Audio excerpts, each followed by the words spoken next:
Eles tinham aviões, mas não como conhecemos hoje. Era um formato como se fosse um barco com teto sem asas, quase igual a um dirigível, igual essa imagem que está, essa primeira imagem preta e branca que está ali, um dirigível. E era movido por uma energia vital do próprio ser humano para voar, que nas literaturas ficou conhecida como vril.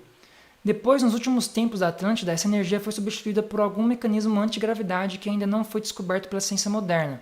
Os famosos Vimanas da Índia e os disco voadores têm a origem desses aviões atlantes. Então você pode perceber na imagem ali, é um dirigível, né? A segunda imagem é um disco voador e as imagens de baixo ali é um Vimana, né? Os desenhos de um Vimana que eram os famosos naves voadoras da Índia.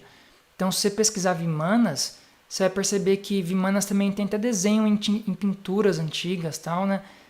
Então, na civilização da Índia, se falava muito sobre esses Vimanas, que eram naves voadoras, que voavam, né? Que tinha esse formato, como se fosse um formato, como se fosse de um disco voador, você percebe ali, ó? Tem até um desenho de como era por dentro, por exemplo, né? E também os discos voadores que a gente conhece hoje em dia, também tem origem nessa época aí da Atlântida, né? Porque, conforme esses livros falam, eles tinham esses aviões naquela época que eram como se fosse nos livros, olha que interessante, né?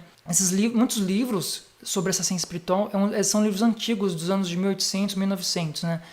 E acho que naquela época ainda não existia o termo disco voador, porque esse termo disco voador foi recentemente, né? Colocado disco voador, como se fosse um disco, um prato, sei lá, né? Como se fosse algo assim. Então naquela época eles falavam que, como eles viam na memória da natureza, nos registros acásticos, né, esses escritores, essas pessoas que tinham a consciência desperta e conseguiam ver o passado, muitos deles descreviam essas naves como se fossem barcos voadores, né? Porque barcos voadores com teto. Então olha que interessante, eles falavam, na época da Atlântida eles tinham barcos voadores com tetos, né? Porque eles conheciam que era barco naquela época, né? Mas eles não conheciam o que era um disco voador, por exemplo, que era uma coisa assim, né? Então o termo que mais é fácil eles falarem foi um barco com teto, né? E um barco com teto hoje a gente pode ser muito igual um dirigível, por exemplo, que é um barco, né? A parte de baixo ali como se fosse um barco, e um teto, um barco com teto, né? Que também parece um disco voador, parece também várias outras naves que a gente tem conhecimento como se fossem naves alienígenas, né? Então, eles naquela época eles falavam que tinham esse barco com teto, né?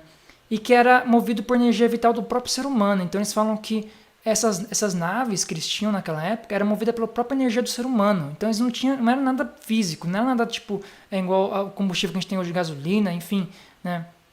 Eles usavam a própria energia vital do ser humano, que todo ser humano tem energia vital, né? Além desse corpo físico, a gente tem um corpo vital de energia. Eles usavam essa energia vital para poder mover os objetos, né? Aí também está uma explicação da construção das pirâmides, que eu vou falar mais para frente aqui nesse vídeo ainda, e a construção das coisas gigantescas que eles faziam naquela época, né? Falam que também na Atlântida existiam várias pirâmides, e pirâmides muito maiores do que a do Egito, por exemplo, né? E que realmente essas construções gigantes que eles faziam naquela época era porque eles moviam as coisas físicas por energia vital, que é essa energia um pouco espiritual, um pouco, né? Porque energia vital, a gente pode falar que ela é meio física e meio espiritual, né? Estudando depois aos poucos você consegue perceber por que ela é meio física e meio espiritual. Então eles conseguiam mover objetos gigantescos, pesados com essa energia vital e conseguiam então usar essas máquinas voadoras com a própria energia vital deles, que é a energia do corpo, né? Só que também nas escrituras, nos livros, eles falam que depois nos últimos tempos da Atlântida, né, antes dela ser afundada, eles começaram a substituir essa energia por mecanismo antigravidade que ainda não foi descoberto. E é legal essa história, quando você começa a ler, assim, ver que então eles usavam a própria energia do corpo, né? Só que como eles foram perdendo contato com o mundo espiritual, eles deixaram também de ter esses poderes espirituais, deixaram de manifestar essa energia para fora deles, né?